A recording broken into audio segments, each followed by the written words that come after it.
Hey everyone, Shoebox Legends here. Thanks for joining me for another episode. This is going to go out in response to one of my favorite channels, Pepino Man, who I'm sure all of you know, who was commenting in a recent video over on his channel that he wants to see more cards out there, and he's tired of videos on YouTube within the card community where it's just people talking about other YouTube community members and not showing off cards, which I think is the reason that we're all here, or the common interest that drew us all here to this community to begin with. So in response to Pepino Man, I'm going to do a little bit of a rummage. Have this stack here. There's nothing crazy in here. These came in from like a variety of places over the last few months, and I just haven't had time to sort them or put them away and get them kind of organized into my collection. So just grabbed it and figured we'll do a little rummage and look through some cards. So take that, Pepino Man. And this first stack is going to be some Red Sox. These came in like a blind care package that I got from my friend Nick, who's not on YouTube. He's in the card blogging sphere, and he writes a card blog called Dime Boxes. And I've been friends with Nick for probably maybe a decade now. And we send each other back and forth, blind packages of cards. And he knows I'm a Red Sox fan, so these are some that came in the latest installment from Nick. We got a nice David Ortiz, Big Poppy here. Paxton Crawford, who did not have a very well-remembered career with the Red Sox, but cool prospect card there out of Fleer Tradition. Here's a Nomar from Victory. Love my Nomars. David Cohn, another Fleer Tradition. Tim Wakefield, now a color analyst with Nesson on certain Red Sox events from Fleer set there. Early 2000s. Here's a cool one, Box Bottom Jim Rice. Box Bottom number 1 from 1989 Topps. It's got a little bit of that wear that you would see on the bottom of these from the boxes, sliding around on the shelf inside the cellophane or not, but pretty cool box bottom card there. Love those oddballs. Here's a cool 64. This one has some kind of, I don't know, I'm guessing maybe the gum went across the middle section of the card here and it's turned moldy over time, but love all of these combo cards from the 50s and 60s, and of course, getting a 60s Yaz card in a blind care package is pretty stunning. So I'll be hanging on to this one. I do have a slabbed version of this, but I think this is my only raw copy, so mold and all, or whatever this is, I will happily accept this one. In fact, we're gonna put that one right out on display. Damaged cards do not bother me that much, especially when they're of the vintage variety and they feature Yaz. Here's a Heathcliff Slocum from Fleer Update, I think that is, 96. One of these playing card decks that were popular in the early 90s, Bob Zubcic. Here's a Josh Beckett Shiny Foil from Bowman Platinum. Loved, I'm not a big Bowman Platinum fan, but I loved that, at least for a few years there, I'm not sure if they still do this, all of the base cards had this really cool foil element going for them. Next up, we got a Carl Everett from Fleer Triple Crown. Have no recollection of this set at all. I was out of collecting when this came out. There's a nice Michael Chavis rookie debut. Greeting the Fans from his debut on April 20th of 2019, which seems like a lifetime ago after everything that's transpired these past couple of years. Here's an Otis Nixon from one of my favorite sets, 95 Pinnacle Baseball. Look at that stretch, pre-game stretch near the batting cage. Otis was a speed demon back in the day. Here's another nice Yaz from a modern Allen and Ginter set. This is the 2017 version. Nice portrait there. You got a Jonathan Papelbon, guy who was a lights-out closer with Boston for a short while there in the mid-2000s. Here's a cool one, Tombstone Pizza. Mike Greenwell. I love food-based oddballs like this, and don't recall having a copy of this one in the collection, so that's pretty awesome. Nick is always good for hitting me with some total randomness. Speaking of which, here's a swell baseball greats of Jim Lonborg, who of course is a Red Sox legend for that 1967 season alone. You got a Silver Star Catch the Added Dimension advertisement here featuring the Rocket. And here's another cool Clemens card. This is a Baseball's Best McDonald's card. Limited edition. I love these with the gold foil name. A little bit hard to make out, but You can see there, Roger Clemens and the McDonald's logo. So a couple pretty neat food-based oddballs there. There's a Joe Cronin out of Diamond Kings. I really like the retired players in this set because you don't notice the lack of the logo as much. And then here's one of my favorite sets ever produced, the Metal Universe Marvel Comics inspired release from the mid-90s.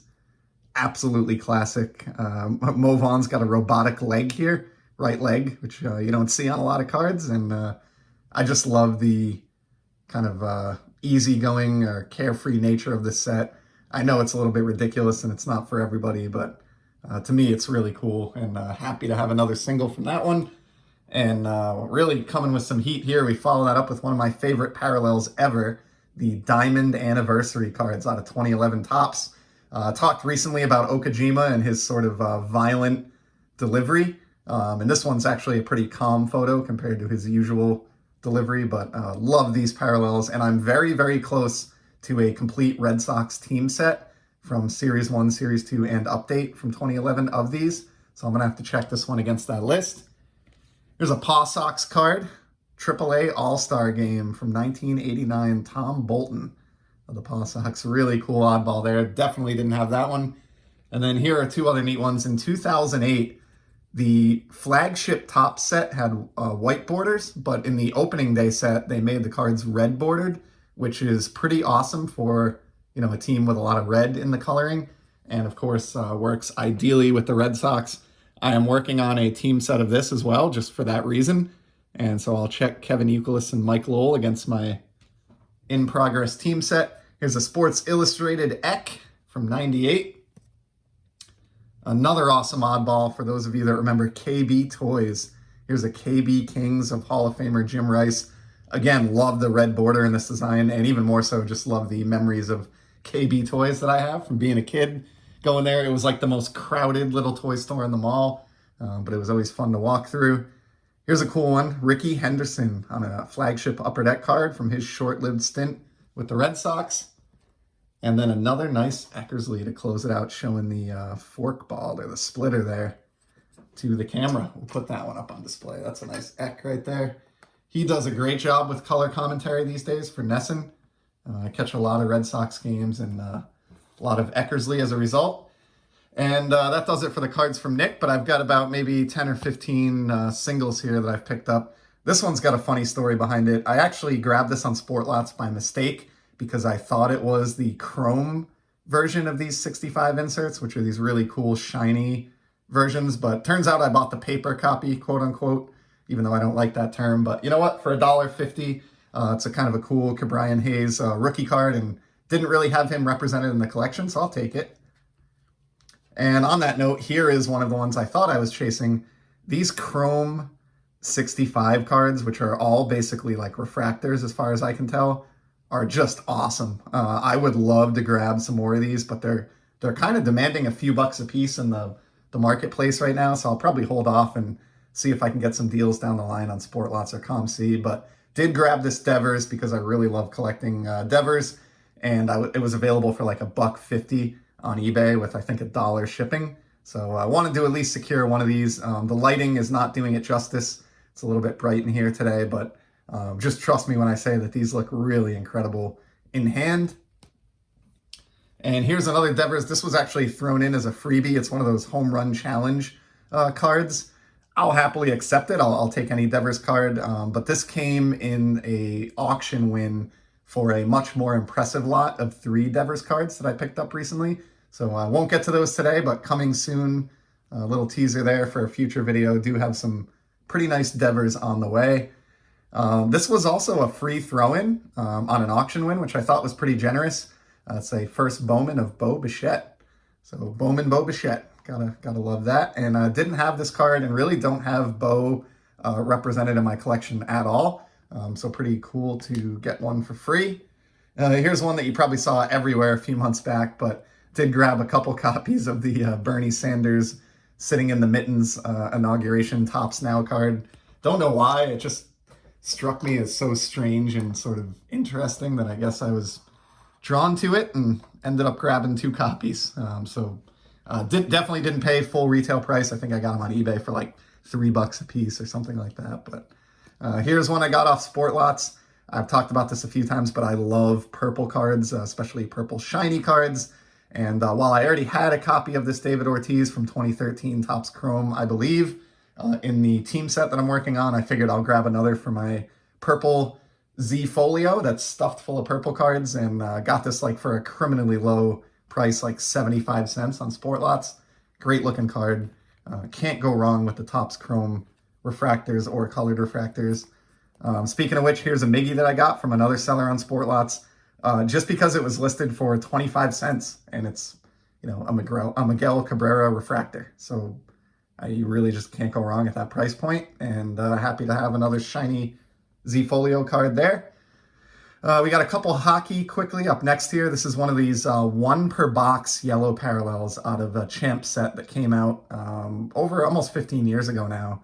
Loved these. It's a 100 card set of base cards, and with only 1 yellow parallel per box. Obviously, that's some easy math. You'd have to open 100 hobby boxes with perfect collation to complete a 100 card yellow parallel set. So I've been working on this over the years. It's sort of reaching a frustration point now where I'm not sure what I want to do. I'll do a video on this at some point, but I believe I have about 60 to 70 of the yellow parallels, which is a pretty hefty chunk. And within that, I think I have most of, or at least some of, the really big names as well. So there is a temptation to just stick with it and try to complete this project. But the problem is I sometimes don't see these cards for years at a time if I'm looking for certain subjects. And so it just gets to be very, very frustratingly slow. But nonetheless, there's a Brian Leach, which is one that I needed. Here's an O-Pee-Chee Ron Francis, just because can't go wrong with a Whalers card, and he is, of course, the greatest Whaler of all time. Here's a Topps Gallery Pedro. This is another one that was actually thrown in for free in a recent auction. It's just a base card, I think, anyway. I'm going to have to look into it a little bit, but can't go wrong with any Pedro. He's the most dominant pitcher I've seen at Fenway with my own 2 eyes. And here's a Tom Cleverley auto. So this is a members-only auto, numbered out of 10. And I know soccer isn't big for most folks, but this one's cool because I pulled it myself out of a hobby box of 2016 Stadium Club Premier League, which was a product that I really love, but it only lasted that 1 year.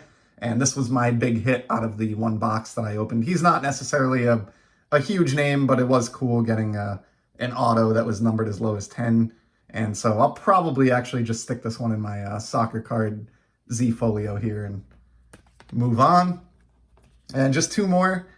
Here's a nice insert. So I haven't shown any Ovechkin in a while. I kind of laid off on some of the hockey just because the season is over, and I seem to be in a baseball mood during the summer months, as I'm sure many folks are. But I'm still always on the prowl for greats of the game when it comes to hockey, and I think this is a compelling insert. I scored this for less than $10, and it is a rookie year insert of Ovechkin. So this is a Scoring Kings out of Fleer Ultra. And while I don't necessarily love this design as much as some of the other Ultra insert sets over the years, it's an insert in Ultra that goes all the way back, to the early to mid 90s. It had been around for more than 10 years by the time this one was created in 2005. And if you do any hockey card collecting, you know that Ovechkin rookie cards have, rightfully so, kind of just gotten crazy expensive. But it's interesting that you can still get a rookie year insert like this one for, under $10 shipped to your door. And I don't know if that's still the case. I bought this one a couple months ago, and I think I actually got a couple copies of it. But nonetheless, it's a significantly cheaper alternative if you just want a 2005 Ovechkin card and you don't care as much that it's not a base card. It's a nice design. It's got his jersey number 8 here inside the crown, the Ultra Crown, and so it is nice, but maybe not the most aesthetically pleasing OV card ever created. But again, not many rookie years that you can get left for that price. And then here's one more buyback to close things out. So I've talked many times about my love of buyback cards, and in particular the 50th anniversary Topps Heritage box topper buybacks. And so this is one from last year, of course, when they did the 71 release, and it features longtime catcher and longtime broadcaster love him or hate him, Tim McCarver of the Phillies. Just thought this one was so neat. I love the photograph with the policeman in the background there, and Tim squatting there in the catcher's gear, presumably posing for a photo during pregame warm-ups or something of the like. You've got teammates over on the right, upper right, stretching on the field, and it's just a great shot. So this is one that I will be including in a future episode, along with the buybacks that Brian of Walk and Box sent me, and sort of doing an introductory post to my buyback Frankenset. So I'll tuck this one aside for that date, and we'll see if Tim makes the cut. But for now, that's it. That's everything that I pulled aside for this quick rummage. I hope all of you, especially you, Pepino Man, if you catch this, enjoyed just looking at some cards. And until next time, I hope everybody stays safe and keeps on enjoying the hobby. Until then, take care.